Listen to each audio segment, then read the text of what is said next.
హైదరాబాద్ అభివృద్ధిని అడ్డుకుంటోంది కేంద్రమే అంటూ ఉన్నారు రేవంత్ రెడ్డి. మూసీ ప్రక్షాళన, అలాగే రీజనల్ రింగ్ రోడ్, అలాగే మెట్రో విస్తరణ కేంద్రం సహకరించాలని అడుగుతూ ఉన్నారు. బయట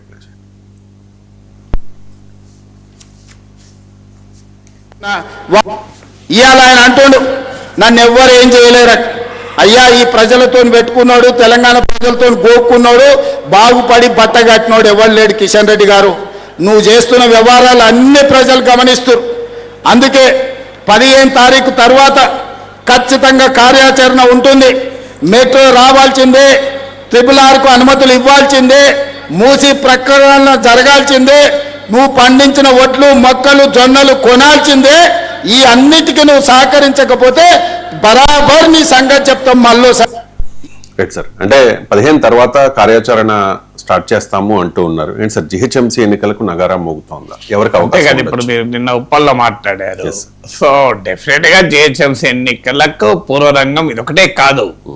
ఇటీవల మీకు ఎన్టీఆర్ విగ్రహం పెట్టడం, ఇదే సమయంలో మీకు ఎన్టీఆర్ విగ్రహం పెట్టడం అనేది ఎన్నికలకు కాదు, టైమింగ్ అనేది. పెట్టడం అనేది ఎప్పుడైనా పెట్టవచ్చు, స్పెసిఫిక్ గా ఇప్పుడే పెట్టడానికి టైమింగ్ కు చాలా క్లియర్ ఇండికేషన్ జిహెచ్ఎంసీ ఎన్నికలే.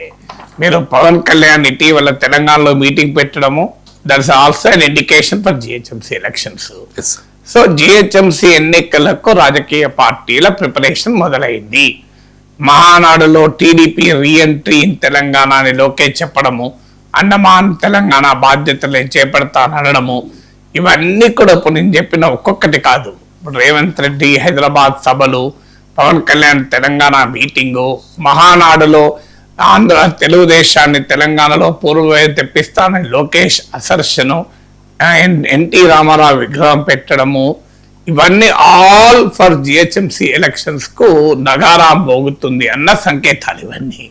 సో ఎందుకు ఇక్కడ మనకు అర్థం కావాల్సింది ఏంటంటే, ఇప్పటి వరకు జిహెచ్ఎంసీలో ఉండే రాజకీయ పూర్వరంగాన్ని ఒకసారి మనం పరిశీలించితే, ఇప్పటి వరకు అంటే last GHMC elections, last assembly elections, last Lok Sabha elections, ఈ మూడే కదా ఇండికేషన్. అంతకుముందు పాతే పక్క పెడదాం.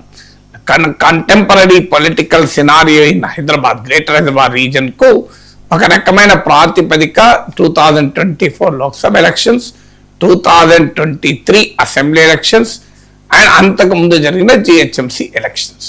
ఈ మూడు భిన్నమైన రాజకీయ పరిస్థితుల్లో జరిగినాయి. బట్ మూడు కూడా ఒక లేటెస్ట్ ఎలక్టోరల్ కంటెస్ట్. ఈ మూడిటి సమ్ టోటల్ తీస్తే మీకు బీఆర్ఎస్, బీజేపీ టాప్ 2 పొజిషన్లో ఉంటాయి. మీకు third position and very distant third Congress ఉంటుంది. సో హైదరాబాద్ ప్రాంతానికి సంబంధించిన రాజకీయ ముఖ చిత్రం ఇది. సో ఈ మూడిటికి బై ఎలక్షన్ కూడా కలిపామనుకోండి, జూబ్లీ హిల్స్, మీకు అప్పుడు మీకు ఈ ర్యాంకింగ్ ఉండదు. Jubilee hills by election, Secunderabad cantonment by election కూడా కలిపామనుకోండి, మొత్తం మారిపోతుంది సీన్.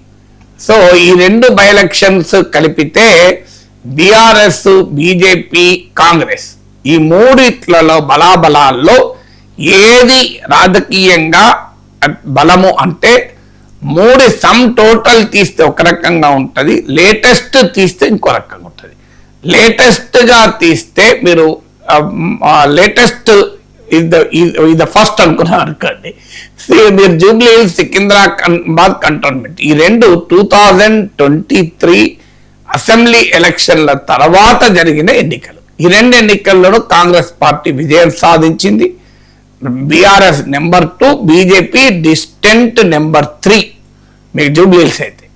సో మీకు లోక్సభ ఎన్నికలు తీసుకోండి, మొత్తం హైదరాబాద్లో ఉన్న Secunderabad seat, Malkajgiri seat, even పక్కనే ఉన్న చేవెళ్ల సీటు 3 బీజేపీ గెలిచింది. సో అందువల్ల ఈ పొలిటికల్ సినారియో అనేది వెరీ కాంప్లెక్స్. నువ్వు ఎక్కడి నుంచి రెఫరెన్స్ పాయింట్ తీసుకుంటావు, లాస్ట్ జిహెచ్ఎంసీ ఎన్నికల వరకు, లాస్ట్ జిహెచ్ఎంసీ ఎన్నికల నుంచి లోక్సభ ఎలక్షన్ల వరకే రెఫరెన్స్ పాయింట్ తీసుకుంటే కాంగ్రెస్ పిక్చర్ లో ఉండదు. ఆఫ్టర్ అసెంబ్లీ ఎలక్షన్లే రెఫరెన్స్ పాయింట్ తీసుకుంటే బీజేపీ ఉండదు. ఆఫ్టర్ లోక్సభ ఎలక్షన్లు కేవలం బై ఎలక్షన్లే తీసుకుంటే, అందువల్ల ఏది రెఫరెన్స్ పాయింట్ అనే దగ్గర మీకు జిహెచ్ఎంసీలో రాజకీయ ముఖ చిత్రంలో ఎవరు ప్రధాన పాత్రలో మారుతారు.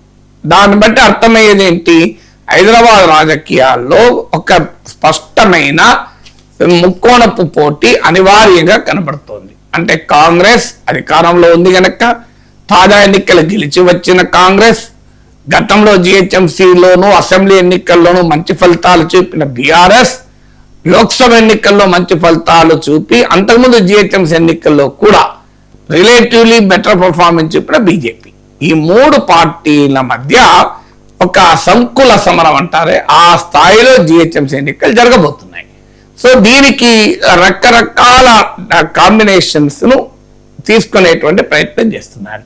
కాంగ్రెస్ పార్టీ ఏమో తాము అధికారంలోకి వచ్చాక హైదరాబాద్ ఫోకస్ డెవలప్మెంట్ ఎజెండా, మీకు అది మూసీ ప్రక్షాళన, హైడ్రా ద్వారా వాటర్ బాడీస్ పరిరక్షణ, అలాగే మెట్రో రైల్ విస్తరణ, వీటిని తన ప్రధానమైన అస్త్రాలుగా మలుచుకొని regional ring road Congress party ఎన్నికలకు పోవాలి అని చూస్తోంది. హైదరాబాద్ సెంట్రిక్ డెవలప్మెంట్, రాజశేఖర రెడ్డి కాంగ్రెస్ ప్రభుత్వ హయాంలోనే ఔటర్ రింగ్ రోడ్ వచ్చింది, రాజీవ్ గాంధీ ఇంటర్నేషనల్ ఎయిర్పోర్ట్ వచ్చింది.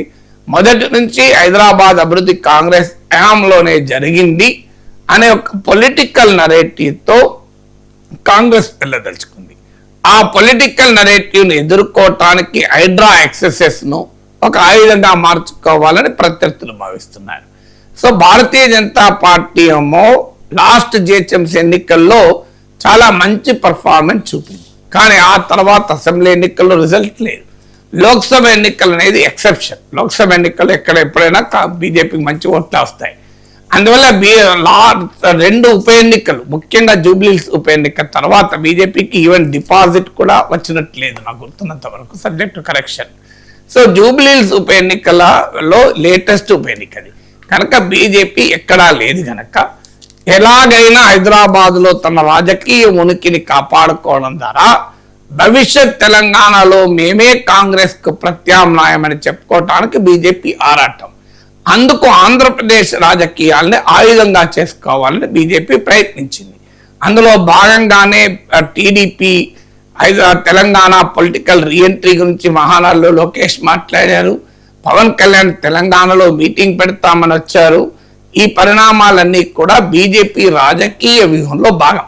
ఎందుకంటే హైదరాబాద్ నగరంలో మీకు ఆంధ్ర రాయలసీమ ప్రాంతాల నుంచి వచ్చి స్థిరపడిన ఓటర్లు గణనీయంగా ఉంటారు కనుక ఆంధ్రప్రదేశ్ రాజకీయాల ప్రభావంతో టీడీపీ అభిమానులు ఉంటారు, జనసేన అభిమానులు ఉంటారు కనుక వాళ్లను తనకు అనుకూలంగా మలుచుకోవాలని బీజేపీ ఎత్తుగడ వేసింది. ఆ ఎత్తుగడ కాస్త తానొకటి తెలిస్తే దేవుడు ఒకటి తెలిసినట్లుగా పవన్ కళ్యాణ్ తెలంగాణ మీటింగ్ పై చెలరేగిన వివాదము వల్ల బీజేపీకి అదొక సమస్యగా మారింది. ఇప్పుడు జనసేన టీడీపీలతో బీజేపీ పొత్తు పెట్టుకుంటే తెలంగాణ సెంటిమెంట్ ఏమైనా బీజేపీని కాటు వేస్తుందా అనే ఆందోళనలో బీజేపీ పడింది. సో అందువల్ల బీజేపీ పొత్తు పెట్టుకుంటుందో లేదో తెలియదు, చూడాలి. బీజేపీ పొత్తు పెట్టుకుంటే ఏ రకమైన ప్రభావం ఉంటుందని. కానీ ఇక్కడ బీజేపీ టీడీపీ జనసేనలు వేస్తున్న క్యాలిక్యులేషన్ ఒక పెద్ద తప్పు ఏంటంటే ఆంధ్ర రాయలసీమ ప్రాంతాల నుంచి వచ్చే హైదరాబాదులో స్థిరపడిన ప్రజలు ఆంధ్రప్రదేశ్ రాజకీయాలకు అనుగుణంగా హైదరాబాదులో జిహెచ్ఎంసీలో ఓటేస్తారని భ్రమపడుతున్నారు. అది ఎప్పుడూ జరగదు. మీరు ఇప్పుడు తమిళనాడులో ఉన్న తెలుగు వాళ్ళు ఆంధ్రప్రదేశ్ రాజకీయాల ఆధారంగా ఓటు వేయరు, తమిళనాడు రాజకీయాల ఆధారంగానే ఓటు వేస్తారు.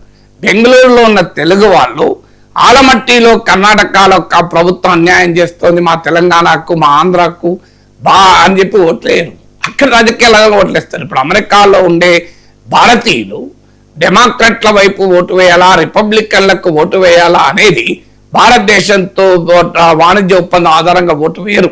అక్కడ వారికి ఉండే ఇష్యూస్ ఆధారంగానే ఓటు వేస్తారు. దీనికి ఉదాహరణ ఏంటంటే తెలంగాణ ఉద్యమము అనేది ఉవ్వెత్తున సాగిన సమయంలో ఆంధ్రప్రదేశ్ అంతటా తెలంగాణ ఉద్యమానికి వ్యతిరేకంగా సమైక్య ఉద్యమం జరిగింది. ఆ నేపథ్యం ఉన్నా కూడా జిహెచ్ఎంసీ ఎన్నికలకు వచ్చే వరకు తెలంగాణ వచ్చాక టీఆర్ఎస్ అధికారంలోకి వచ్చాక తెలంగాణ వాదానికే జై కొట్టారు ఆంధ్ర రాయలసీమ ప్రజలు. ఇది మర్చిపోకూడదు కదా.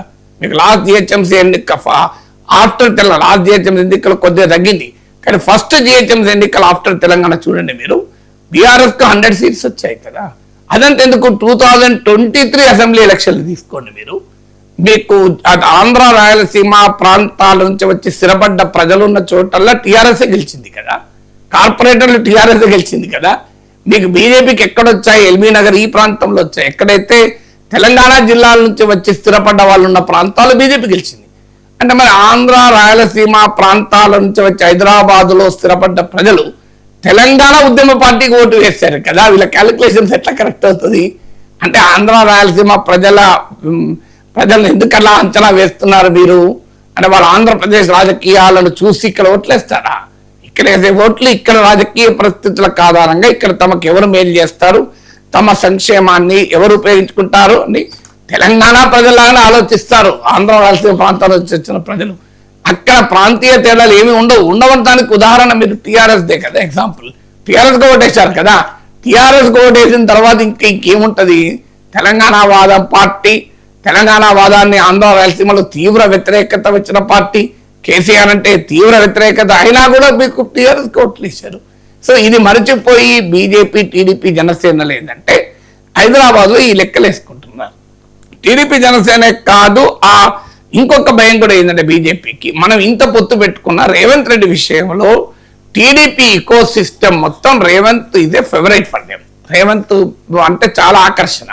సో దానివల్ల మనకు ఎక్కడ నష్టం జరుగుతుందో అని మీకు బీజేపీ భయపడుతుంది. ఇటీవల కేజీఎఫ్ అని మీటింగ్ జరిగింది. మీకు ఎన్టీ రామారావు విగ్రహం పెట్టడం ద్వారా కూడా రేవంత్ రెడ్డి ఒక ఎత్తుగడేశాడు.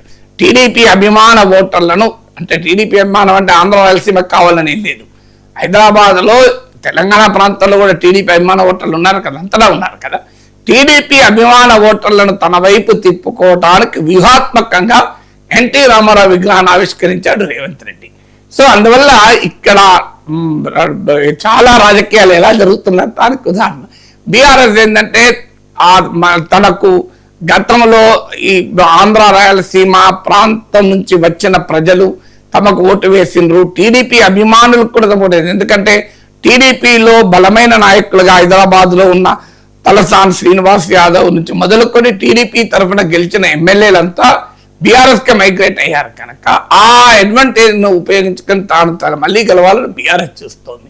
అందువల్ల ఇవన్నీ చూస్తుంటే జిహెచ్ఎంసీ ఎన్నికలకు